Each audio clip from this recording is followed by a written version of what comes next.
watching the Super Saturday debate with me, Akanksha Swaroop. Before we begin with our discussion, we have some breaking inputs coming in. In fact, the Border Security Force this evening apprehended a senior officer of the Bangladesh police while he was attempting to infiltrate into the Indian territory in the North 24 Parganas district of West Bengal. The officer was intercepted near the Hakimpur border outpost between 6 p.m. and 7 p.m. and later handed over to the West Bengal police. Officials said that the identity papers were found on this man suggested he was with the Bangladesh police is what we are learning. Let's quickly go across to Arunima, who will shed more details. Arunima, how did they manage to in fact foil this attempt? Also remember, just a couple of days ago, 2 Bangladesh border guards were illegally trying to enter Tripura. One was detained. So what explains the spike? One wouldn't know yet if there is a connection between the two incidents. That's a matter of investigation. But for this particular case, this section of the border is unfenced. So this alleged Bangladeshi was trying to cross over. And usually when there are trained smugglers who are indulging in trafficking, their body language and their modus operandi is different from the way this man was crossing over. His body language, I'm presuming what the BSF personnel mean is that he seems nervous, unsure of the terrain. So this must be his first time. And because of his body language, because of his nervousness, the BSF personnel guarding stopped him there. And when he was searched, on him there were identity documents that were found that seemed to suggest that he's with the Bangladesh police. One is not sure yet, because that's not a detail that is being revealed, whether he was a Hindu trying to flee persecution or he's a Bangladeshi Muslim. BSF immediately handed him over to the West Bengal police, and we are told a detailed interrogation is on. Perhaps in the next couple of hours, we will have more details from the local police. All right, many thanks to you, Arunima, for bringing us all those inputs. With that, let's deep dive into our discussion now. Now, this week, New Delhi has been privy to a flurry of diplomatic activity. For starters, Donald Trump has finally nominated a US ambassador to India. His name, Sergio Go, a fierce Trump loyalist. Question is, why has he been nominated now? This when the US ambassador's post has been lying vacant for 7 months. Interestingly, New Delhi is more focused on beefing ties with Beijing and its time-tested ally Russia. That's because this week China's Foreign Minister Wang Yi met Prime Minister Modi, a visit that underscores China's willingness for a reset in ties, a move hailed by the Indian Prime Minister as well. Interestingly, China's Foreign Minister was also in Pakistan, but only after he was able to win the good offices of New Delhi. No doubt it's a prisoner's dilemma for India, whether or not to trust China, given that security remains a key sticking issue. But does New Delhi have much of an option, especially on the issue of trade, given that Trump's additional tariffs of 25% are all set to kick in on 27th this month? Even more so with the Trump administration's repeated accusations of India funding Putin's war chest. Interestingly, Russia's envoy to India has already declared that Moscow will continue supplying oil to New Delhi. What's even better is that Dr. Jaishankar's 3-day Moscow visit has resulted in a revival of trade negotiations for a new FTA. This with the Eurasian nations comprising Russia, Belarus, Armenia and more. So in Donald Trump's game of chicken, what's crystal clear is that India is certainly not going to be the one backing down. Makes us question Trump's nomination, the loyalist as India's envoy, that too after 7 months. The question we'll be probing is why now?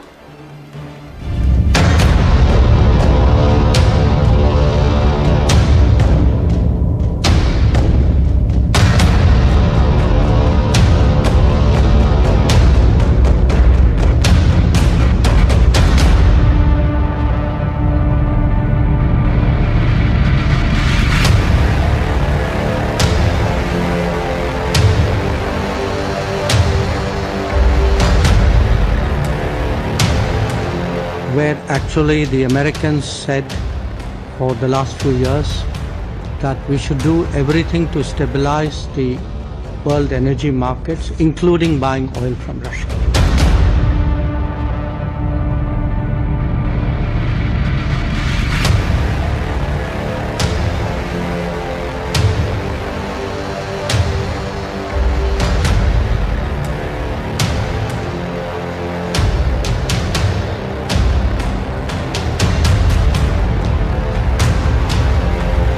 have higher tariffs through the Maharaja tariffs, higher non-tariff barriers. We run a massive trade deficit with them, so that hurts American workers.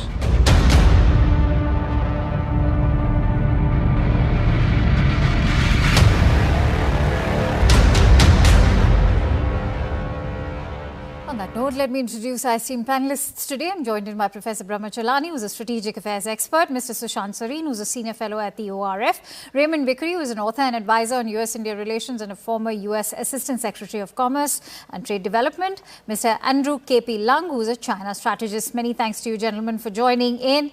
Mr. Vickery, if I may begin with you. First of all, what explains the nomination of a Trump loyalist?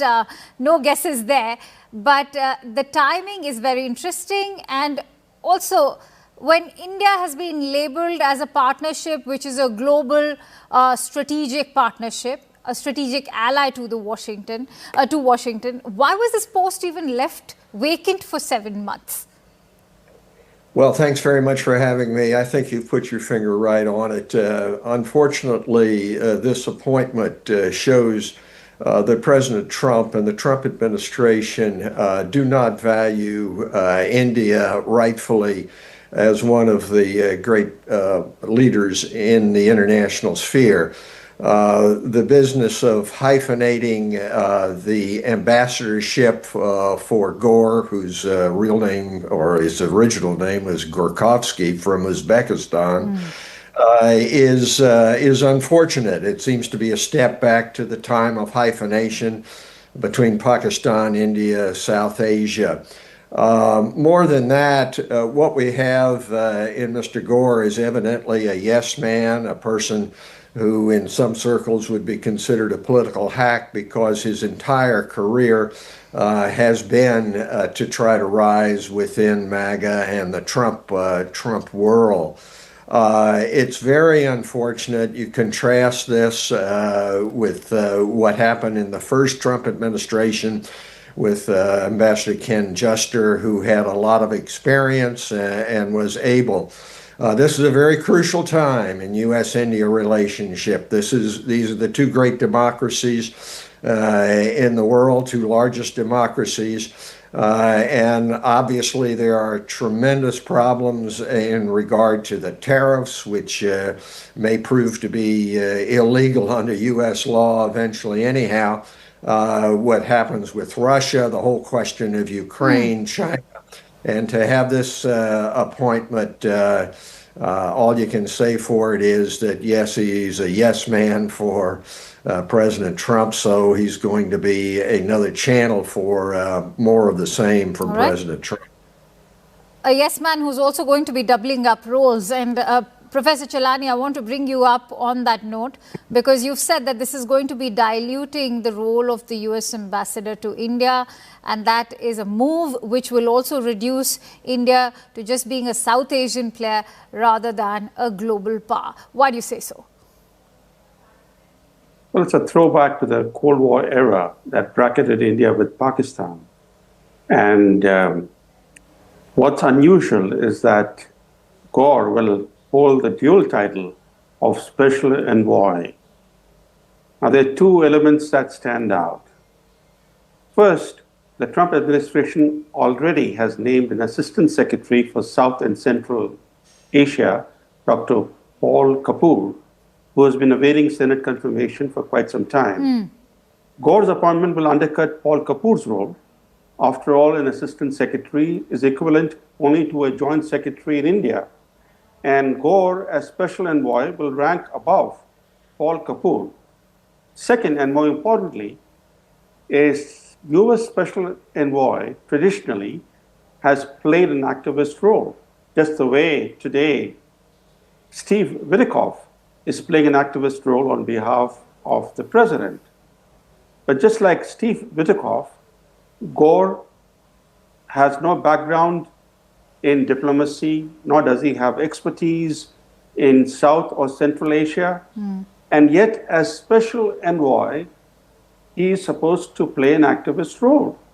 That raises the question, what his mission is expected to be in South and Central Asia. Of course, Gore's ambassadorship would need Senate confirmation, and that process could possibly take several months. Garcetti's confirmation by the Senate, the last ambassador Garcetti, his confirmation by the Senate took 20 months. So, as ambassador, I don't think Gore can be expected to arrive in New Delhi anytime soon, but he can assume the special envoy's role whenever the president appoints him to that role. He can appoint him immediately, for example. So the question that many are asking is, what will this special envoy do? What will be his mission? Clearly, an activist role for a special envoy for South and Central Asia means playing a role between India and Pakistan. That would be quite galling for New Delhi. It will only make things worse for US-India relations. And I think the bigger irony is that until a few months ago, the US-India relationship was flourishing, but has dramatically morphed into a frosty relationship after Trump effectively declared an economic war on India. And by the statements that are coming from Washington, especially by the Treasury Secretary Scott Bessent and by Peter Navarro. They are the administration's attack dogs on India. Almost every day they're making a statement attacking India. So they are further rolling this relationship. This relationship took 25 years to be built. It was built on mutual trust. That mutual trust is being eroded. Right. And even if the relationship comes back on the rails, it will be very difficult to rebuild mutual trust, because mutual trust is what is critical to a relationship. Okay, I want to bring in Sushant Sareen on that note. Sushant, if you could take that point that's been made by Professor Chelani forward, as he said that this is perhaps a throwback to the Cold War era when Pakistan and India were being bracketed together by the United States. How do you assess the credentials of Gore, and not just the credentials? How do you see this now shaping up given the timing of this appointment? I would highlight that this is after 7 months of the post lying vacant.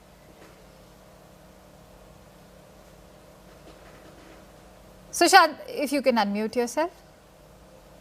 Sorry. It is after 7 months, but the timing also, everybody's looking at the timing because of what has happened in India-US relations over the last couple of weeks, couple of months actually. So we'll have to wait and see. Now, given the kind of portfolio that the ambassador designate will have, especially this bit about special envoy South and Central Asia, we really don't know what it will entail. Now, if he tries some kind of an adventurous role or some kind of an interventionist role, I think he'll have to be shut down. Now, if that further spoils the relationship between India and the Trump administration, then so be it. Simply to satisfy President Trump's ego, I don't think India is going to sacrifice her own national interests. But having said that, I think we'll have to wait and see. Look, it is not as though India is the most important country as far as the United States is concerned. And it is not as though becoming ambassador to India is the most sought after position for, a political appointee.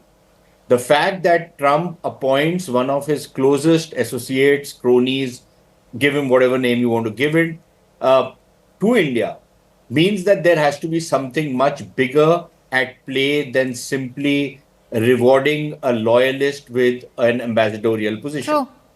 Question is, what is that something bigger? Is it to try and bring the relationship back on some kind of a track? Maybe, try and undo some of the damage which has been done and try and take this relationship forward. Maybe press India a little bit more on some of the trade and tariff issues, which they haven't been able to sort out. We really don't know. We'll have to wait and see. I think when his Senate hearings happen, we'll get some idea from that. We'll get some idea if and when he comes here. But I think it is also critical to remember that and not make too much of the fact that the India-China relationship Yes. has been in the works over many months now, almost a year, almost 8, 9 months now, that they both started picking up the pieces to bring the relationship some degree of normalcy. I suspect, I have no way of knowing for Sure. sure, but both countries sense a kind of an opportunity right now to normalize their relationship.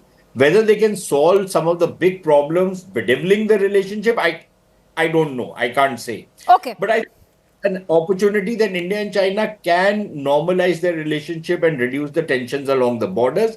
But to say that suddenly there is a love fest between India and China, or trust factor is going to be there, or that India is going to pivot away from the Western world to these guys, unless, of course, the Western world as a whole was to declare us enemy number one, which they could very well do by imposing sanctions on us, not just Americans, but also the Europeans, in which case some pivot will happen. But if that does, I completely agree with you that it's only presented an opportunity for a reset of ties, which had already begun in Kazan when Prime Minister Modi met President Xi.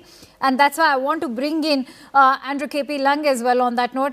Mr. Lung, many are saying that this reset of ties has happened because of Trumpian tariffs, which perhaps is something not many share the view here on the show, and that includes me as well. But what's your assessment of this reset in bilateral ties, and how do you speak to the fears of those skeptics who are still concerned about security, given that Foreign Minister was in New Delhi? There was a flurry of diplomatic activity in the national capital, but not to forget that his visit was also followed by that visit to Islamabad, the GHQ, where he also was hosted by Asim Munir, the Pakistani Prime Minister Shehbaz Sharif as well, and of course the Deputy PM and the Foreign Minister as well.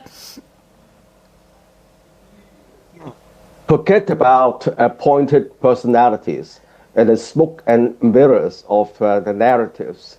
The most important elephant in the room is what Trump wants. I think that Trump 2.0 is very, very different from even Trump 1.0 when he first entered the White House. I think that there is a paradigm shift of the United States relationship with India and with, of course, its traditional allies, and also pivoting away from Ukraine. So that's why he wants to end the war very quickly, and now even contemplating secondary sanctions on India for buying Russian oil. But that doesn't apply to China yet. Now, this suggests that Trump obviously is focusing on his own agenda, and any kind of personalities, appointed ambassadors, is obviously is going to choose someone who can deliver his hymn book, which is very, very different. So I think that we can expect Trump is doubling down on all the levers to force Putin to a deal quickly, and as contemplating secondary sanctions, even on its traditional allies like India, and of course Right. trying to but push Mr. Lung, the European Union to come if to you a could deal. also address that question of India's own concerns with regards to China counterbalancing between India and Pakistan, because why China matters is because the United States is also looking to strategically counter the reset in bilateral ties between India and China. Well, I mean, the United States, Trump also tries to pivot more towards Pakistan. For example, he's now also come to certain accommodation with Pakistan as well. Not that the United States want to make an enemy of India, but then Trump is going to leave no stone unturned to achieve his objectives. What are his objectives? To end the war in Ukraine by any means, fair or foul, and also trying to pivot towards Asia Pacific. Well, I mean, he's going to cast aside his traditional allies, the transatlantic relationship with the European Union, and it's going to pivot away from this used to be very close relationship between India and the United States. So I think that reality must be faced. And because of these dynamics, countries, including India, including European Union, are trying to recalibrate their relationship. But you've still not answered my question on China also offering its own military support when it comes to CPEC in Pakistan. Well, China has always been a very close partnership with Pakistan, even before the Trump administration. I mean, this relationship hasn't changed. But China doesn't need to form a bloc with Pakistan to contain India. And China, of course, is also recalibrating its relationship with India, exemplified by the recent visit of Wang Yi, and then also the forthcoming visit of Prime Minister Modi to China. So I will quickly take that forward with you as well in your closing thoughts, because I'm left with only 5 minutes. So I want to quickly bring in Raymond Vikri. Mr. Vikri, a minute to you. What is it that has now created a roadblock when it comes to India and the US bilateral trade agreement, given that we were the front runners to have kick-started the talks with the United States and prioritizing our own domestic interests, whether it's the farmers or the MSMEs, has always been India's concern, something that we did manage to navigate with the UK FTA. Why US? It certainly can't be just about Russian oil, as we all know the hypocrisy behind it. Well, it's not all one thing except Donald Trump's ego and his aggrandizement as the great man who makes decisions. He's not really concerned with friends, allies. He's concerned with President Donald Trump. And at this particular time, the focus of the Donald Trump ego is on Russia, Ukraine. And so he wants to be able to win the Nobel Peace Prize, and he wants to be able to do it by whatever means is necessary. If that involves abandoning 25 years of work between the two greatest democracies, so be it. It's unfortunate, but that's the way in which the United States administration is heading. Professor Chilani, what explains the flurry of diplomatic activity in New Delhi? Is there a Trump factor to it? I don't think, Akansa, we should overemphasize the Trump factor. The US-India relationship began fraying when Biden was in the White House. That factor impelled New Delhi to seek a thaw in relations with Beijing. The Kazan summit was a result of the fraying US-India ties, and those fraying ties were evident for the last 2 years of the Biden administration. It was Biden who modernized and upgraded Pakistan's F-16 fleet to make it more lethal against India. It was the Biden administration that played the Khalistan card against India. You know, there were these two indictments. One especially of Gautam Adani was seen by many as aimed at undercutting Modi. So Trump, as capricious as he is, has made things worse in the US-India equation. Sure. But I think in the larger picture, this relationship can still be rescued, can be salvaged. And I think at the end of the day, what requires is stepped up diplomacy. And I hope that within a few months, I'm running short of time. Sushant Sareen, the Chinese envoy to India, Mr. Xu, has gone on to say that China will firmly stand with India to uphold multilateral trading system with the World Trade Organization at its core. How much can India trust China at the moment, given that China stands to benefit more than India after 27th of August? I don't know how much China is going to benefit, because there's a pretty hefty tariff which has also been imposed upon the Chinese. Not all those penalties that are being imposed on India, but even then, a pretty hefty tariff has been imposed. The second thing is that, of course, look, the Chinese will want to exploit the divisions that have come up between India and the United States. Why would they not? they were not particularly happy to see India and the United States get closer together. It spooked them. So if they find an opportunity in which you can drive some kind of a balance, why would they not do it? So, those statements are understandable. Andrew, I want to quickly bring in your thoughts on a look ahead to SCO. Can we expect a united stand on counter-terrorism efforts when it comes to China and India together? Also, are you expecting this summit to now strengthen India's pitch for multipolarity in the region? Oh, definitely, because Trump is now imposing tariffs left, right, and center, not only on allies and not only on its existential enemy like China, but on the rest of the world. So I think. All right, I'll have to leave it at that. Thank you. You're saying definitely, and that's an answer in the affirmative. And I'm sure we'll have much to find out once the SCO summit shapes up the India-China bilateral relationship. Thank you so much, gentlemen, for joining in. And that's all I have for you in this segment of the Super Set.